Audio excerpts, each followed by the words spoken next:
दोस्तों, एक पुरानी कहावत है कि कुत्ते की पूंछ को 12 साल तक भी सीधी रखने की कोशिश करो, लेकिन वो सीधी नहीं होगी। और ये कहावत चीन पर भी बिल्कुल सही बैठती है, क्योंकि चीन भी एक ऐसा देश है जो किसी न किसी तरह दूसरे देशों के नियमों को ढाल बनाकर न केवल उन देशों में जासूसी करता है, बल्कि चीनी कंपनियां भी दूसरे देशों में मनी लॉन्ड्रिंग और जासूसी जैसे कामों में लिप्त पाई जाती हैं।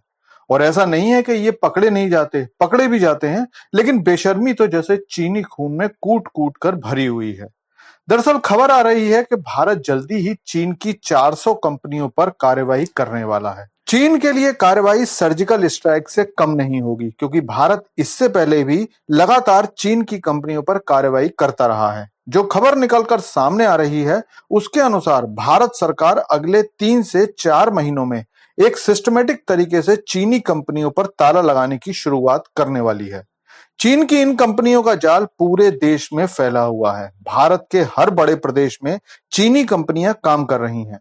कुल मिलाकर लगभग 17 राज्यों में ये कंपनियां जॉब पोर्टल या ऑनलाइन लोन की शक्ल में काम कर रही हैं और अवैध तरीके से भारत से पैसा चीन में भेज रही हैं। भारतीय एजेंसीज ने लगभग 600 ऐसी कंपनियों की पहचान की है जो जांच के दायरे में आ चुकी हैं, और कम से कम 400 का काम संदिग्ध पाया गया है। इतना ही नहीं, लगभग 40 चीनी कंपनियां ऐसी भी हैं जो मोबाइल स्क्रीन और बैटरी बनाती हैं। कारपोरेट मामलों का मंत्रालय इन कंपनियों पर भी शिकंजा कसने की तैयारी कर रहा है। इन कंपनियों पर कार्रवाई होना लगभग तय हो गया है, लेकिन अब मैं आपको बताता हूं कि ये चीनी कंपनियां कैसे मनी लॉन्ड्रिंग या भारतीय लोगों से धोखाधड़ी करके बिना सरकार की जानकारी के पैसा चीन ले जाती हैं।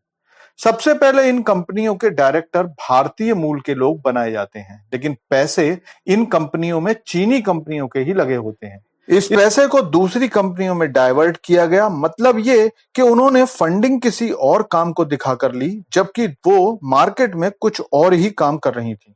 कुछ और कंपनियों में भारत के नागरिक को डायरेक्टर बनाया जाता है और उसका अकाउंट चीन में खोला जाता है। इस अकाउंट में लेन-देन को कंपनी के किसी भी अकाउंट में शो नहीं किया जाता, जिसके कारण सरकार इनसे किसी भी तरह का टैक्स नहीं ले पाती, और सुरक्षा के लिए भी ये एक खतरा बना रहता है। कई ऐसे भी मामले थे जिनमें कंपनी के दिए गए एड्रेस पर कंपनी का ऑफिस ही नहीं था। इसके अलावा बहुत सी चीनी कंपनी ऑनलाइन लोन देने का काम भी करती हैं। पिछले कुछ सालों में डिजिटल लोन देने वाली कंपनियों का काम बहुत तेजी से बढ़ा है। परेशानी यह है कि ये कंपनियां आरबीआई के गाइडलाइंस का पालन नहीं करती हैं, और इससे बहुत सारे कस्टमर धोखाधड़ी का शिकार होते हैं। ये कंपनियां मार्केट रेट से ज्यादा ब्याज वसूल करती हैं और उसके बाद लोगों का मानसिक शोषण भी करती हैं। इन पर रोक लगाने की शुरुआत सरकार कर चुकी है, और ऐसा नहीं है कि ऐसी धोखाधड़ी करते हुए केवल भारत सरकार ने ही चीनी कंपनियों को पकड़ा है।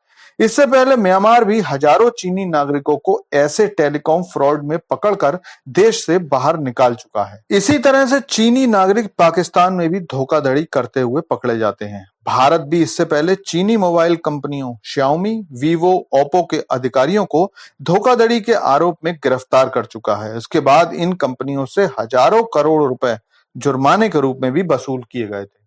लेकिन इस मुद्दे पर आपका क्या सोचना है? कमेंट करके बताइए। Thanks for watching video.